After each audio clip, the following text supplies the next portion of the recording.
여러분, 한이재미 배정선 선생님입니다. 오늘은 47회 토픽2 읽기 문제 중에서 35번부터 38번 문제, 주제로 알맞은 거 고르는 문제 풀어볼게요. 여러분, 주제, 이 문제를 풀 때는요, 중심 생각이잖아요. 이 글을 이 사람이 무슨 말이 하고 싶어서 이 글을 썼냐. 그러니까 이 사람의 가장 중요한 생각을 찾아야 하는 문제입니다. 그래서 주제를 찾는 문제는 선택지를 먼저 보지 마시고 지문을 먼저 읽어야 해요. 지문을 다 읽은 후에 이 사람이 말하는 게 뭐구나 생각한 후에 선택지 보십시오. 그러면 주제는 보통 중요한 단어가 나오겠죠. 그죠? 이 사람이 중심으로 이야기하는 단어가 나올 텐데요. 가장 많이 나오는 단어를 한번 찾아보고 그 단어에 대한 글 쓴 사람의 생각 찾아보면 좋겠습니다. 계속 읽어볼게요. 유무선의 통신수단이 없던 시대에 위급한 상황이 생기면 불이나 연기로 정보를 주고받았다. 보통 멀리서 잘 보이는 산봉우리에서 밤에는 불을, 낮에는 연기를 피우는 방법을 사용했고 이때 알리는 위급의 정도를 5등급으로 나누었다. 자, 두 문장 읽어봤는데요. 지금 유무선의 통신수단이 없던 시대, 옛날에 전화도 없고 지금처럼 인터넷도 없던 그런 시대에 위급한 상황이 생기면 어떻게 전달을 하느냐. 이 방법에 대한 이야기를 하고 있죠. 위급한 상황이 생겼을 때 어떻게 전달하느냐, 불이나 연기로 정보를 주고받았대요. 보통 멀리서 잘 보이는 산봉우리에 밤에는 불, 낮에는 연기를 피우는 방법. 요거를 이제 한마디로 뭐에 대한 얘기냐, 방법, 위급한 상황을 알리는 방법, 이렇게 되겠네요. 이때 알리는 위급의 정도를 5등급으로 나눴어요. 그래서 아주 급한 거면 5개, 조금 덜 급하면 4개 이런 식으로.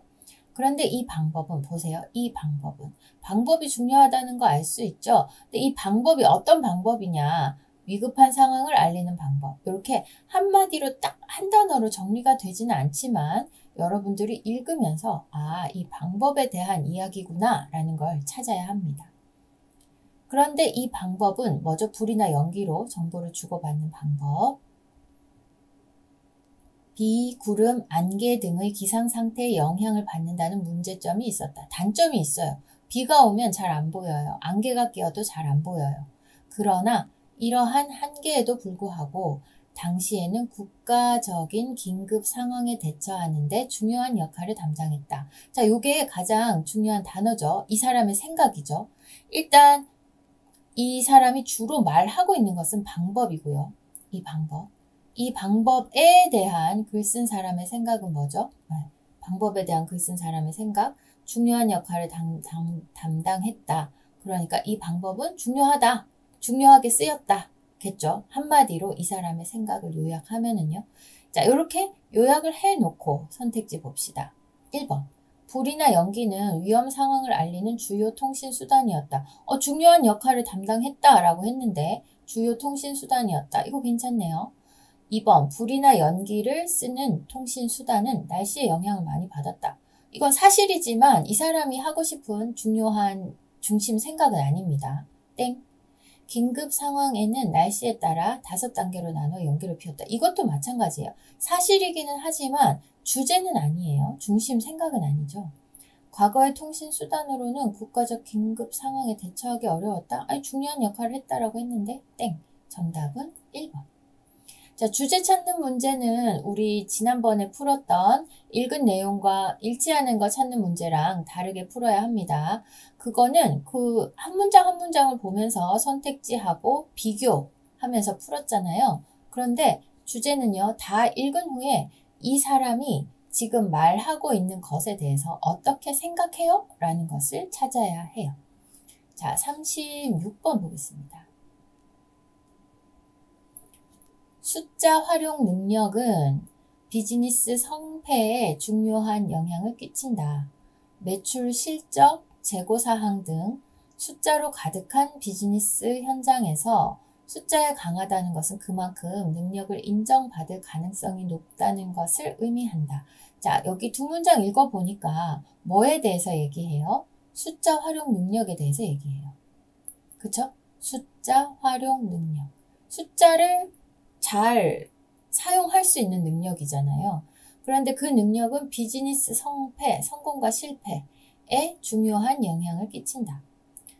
얼마나 팔렸어요? 또 몇 개 남아있어요? 등 숫자로 가득한 비즈니스 현장에서 숫자에 강하다는 것은 그만큼 능력을 인정받을 가능성이 높다는 것을 의미한다. 맞는 말이죠. 숫자를 많이 사용하는 비즈니스에서 숫자를 잘 사용할 수 있으면 좋겠죠? 예컨대 예를 들어 신제품 발표회에서 숫자를 활용한 데이터를 제시하면 고객에게 신뢰감을 줄 수 있고, 네, 이제 예컨대부터는 뭐예요?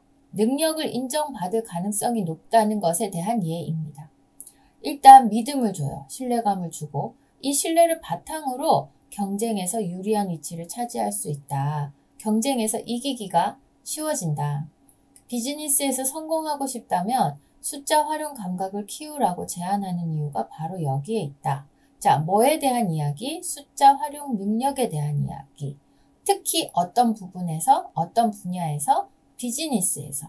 그러면 비즈니스에서 숫자 활용 능력은 아주 중요하다. 또는 비즈니스에 성공하려면 숫자 활용 능력이 꼭 필요하다. 이런 식의 말을 하고 싶어서 이 사람은 이걸 쓴 거잖아요. 그죠?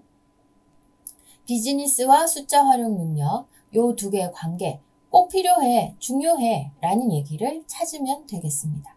자, 선택지 볼게요. 숫자를 활용하는 능력은 비즈니스 현장에서 배워야 한다? 아니죠. 현장에서 이거 배우면 너무 늦지 않을까? 네. 매출 실적을 높이기 위해 숫자를 체계적으로 정리해야 한다. 이런 얘기는 없었어요. 자, 숫자 활용 능력에 대한 얘기가 나와야 됩니다. 일단 숫자가 들어 있어야 돼요. 이 선택지에. 왜냐하면 숫자 활용 능력에 대해서 얘기하는 거기 때문에 숫자가 있어야 돼요. 숫자가 2번도 숫자가 있긴 있지만 숫자를 체계적으로 정리해야 한다? 이건 아닙니다. 매출 실적을 많이 팔기 위해 숫자를 정리해야 한다? 아니죠?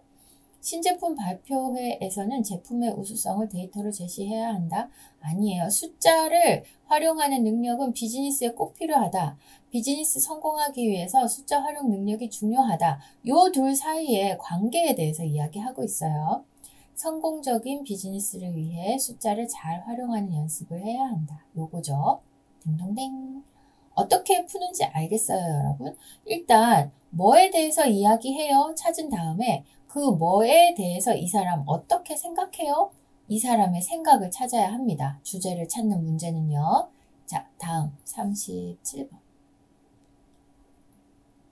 혼자 사는 사람들이 많아지면서 외로움을 이겨내는 고독력이 주목을 끌고 있다. 외로움을 이겨내는 고독력, 고독도 힘이 필요하네요. 고독력 1란 뭐지? 하니까 이렇게 의미 설명해 줍니다.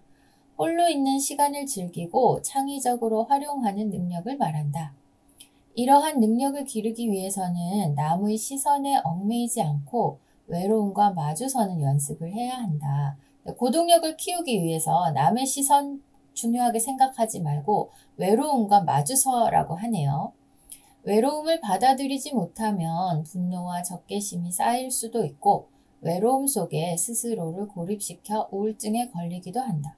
따라서 무엇보다 외로움을 두려워하지 않는 태도가 우선되어야 한다. 자, 고독력이라는 말이 많이 나왔고요. 외로움이라는 말도 많이 나왔어요. 자, 그러면 이 사람이 말하고 싶은 건 뭐예요? 외로울 때 어떻게 해요? 고독하면 어떻게 해야 돼요? 외로움을 이겨내기 위해서 고독력이 필요하고 고독력을 키우기 위해서는 외로움을 두려워하지 않아야 한다. 이렇게 연결이 되죠. 결국은 외로움을 두려워하지 않아야 해. 그래야 외로움을 이겨낼 수 있어. 이렇게 얘기하는 겁니다. 자, 그럼 선택지 볼까요? 남의 시선이 두려워 홀로 지내면 우울증에 걸린다. 아니에요. 혼자 사는 것을 혼자 사는 것이 시간을 창의적으로 활용할 수 있는 방법 아닙니다. 지금 우리가 찾았던 외로움, 고독력 이런 말들이 나와야 돼요. 왜냐하면 이게 제일 중요한 단어니까요. 고독력을 기르기 위해서는 외로움을 받아들이는 연습이 필요하다. 이게 정답이네요. 혼자 사는 사람들은 분노와 적개심이 쌓이는 것을 주의해야 한다. 아닙니다. 제일 중요한 단어, 그리고 그 단어에 대한 글 쓴 사람의 생각, 이게 주제예요. 자, 37번의 답은 3번 되겠습니다. 자, 어떻게 찾는지 좀 알겠어요, 여러분? 이 문제 한 문제에 대한 정답이 중요한 게 아니고 여러분 어떻게 정답을 찾는지 그 과정을 잘 보시기 바랍니다. 자, 38번 볼게요. 일반적으로 공짜로 끼워주는 경품이 있을 경우 소비자들은 구매 유혹을 더 받게 된다. 이거 사면 이거 공짜로 줘요. 그러면 살까? 이런 생각하는 거죠. 그러나 때로 무료 경품은 판매에 도움이 되기보다 오히려 역효과를 낼 수도 있다. 자, 일반적으로는 이렇다. 그러나 하면은 일반적인 거 틀렸다 라는 거죠. 때로는 무료로 경품을 주면 오히려 뭐야, 왜 저런 거 줘? 이거 안 좋은 거 아니야? 이렇게 생각을 하는 걸까요? 역효과를 낼 수도 있다고 합니다. 실제로 한 조사에서는 경품으로 준 물건에 대해 소비자들은 그 품질에 비해 낮은 가격을 책정하는 경향을 보였다. 경품으로 어떤 선물을 줬는데 원래 그 선물이 5만 원짜리였는데 경품으로 주니까 이거 한 2만 원 정도 하나? 만 원 정도 하나? 이렇게 원래 품질에 비해 낮은 가격을 책정하는 경향을 보였다고 합니다. 이렇게 소비자들은 공짜로 주는 물건은 별 가치가 없다고 생각하기도 한다. 이런 인식은 제품 가격의 합리성을 의심하는 등 판매에도 부정적인 영향을 미칠 수 있다. 자, 여러분 무엇에 대해서 이야기하고 있어요? 요거죠. 공짜로 끼워주는 경품. 공짜로 주는 거. 이게 어떻다고요? 네, 부정적인 영향을 미칠 수도 있다. 물론 공짜로 끼워주면 사람들이 저거 준다니까 살까? 이런 생각을 하기도 하지만 항상 그런 것은 아니다. 그리고 부정적인 영향을 주기도 한다. 그래서 요 공짜로 끼워주는 경품이 부정적인 영향을 주기도 해 라고 말하는 것을 선택지에서 찾으면 정답이 되겠죠. 볼게요. 소비자들은 무료로 주는 경품의 품질을 믿지 않는다. 조금 낮게 본다고 했지만 이 말을 하고 싶은 거 아니에요. 무료 경품, 공짜로 끼워주는 경품, 이게 부정적인 영향을 줄 때도 있다. 이걸 찾아야 됩니다. 자, 그러면 무료로 경품 있지만 부정적은 없어. 땡. 무료 경품 있고요. 나쁜 영향, 부정적 영향, 이게 정답이죠. 무료 경품이 제품 판매에 나쁜 영향을 줄 수도 있다. 이게 정답입니다. 무료 경품이 있는 제품 선호한다. 이거 아니고요. 무료 경품 때문에 비합리적으로 아닙니다. 제품 가격과 경품과는 상관이 없고요. 자, 무료 경품, 부정적 영향. 중요한 말 뽑아놓고 보면은 정답 쉽게 보입니다. 여러분들이 글을 읽는 힘이 좀 길러져야 해요. 그래서 글을 어떻게 좀 효과적으로 읽는 연습도 좀 많이 하시면 좋겠습니다. 자, 오늘은 여기까지 할게요. 오늘도 수고 많았어요. 안녕. 한이재미 유튜브 채널 구독자 여러분, 제가 코리아 할 때 코, 그리고 코리안 할 때 코 해서 코코님이라고 부르기로 했어요. 코코님들 안녕하세요.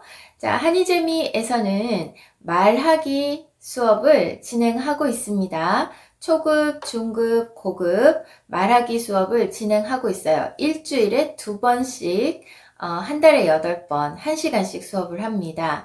말하기 수업을 통해서 한국어 말하기 실력을 더 높이고 싶은 친구들은 언제든지 신청해 주세요. 말하기 수업은 한 달씩 수업료를 낼 수 있고 매달 첫 번째 주에 다시 시작을 합니다. 그러니까 관심 있는 친구들은 한이재미 말하기 수업 많이 관심 가져주세요. 줌으로 수업을 하고 온라인 수업이기 때문에 세계 어느 나라에 있는 친구들이라도 다 수업을 들을 수 있습니다. 한이재미 말하기 수업에는 좋은 선생님들도 많이 기다리고 있으니까 여러분 많이 신청해 주세요. 안녕.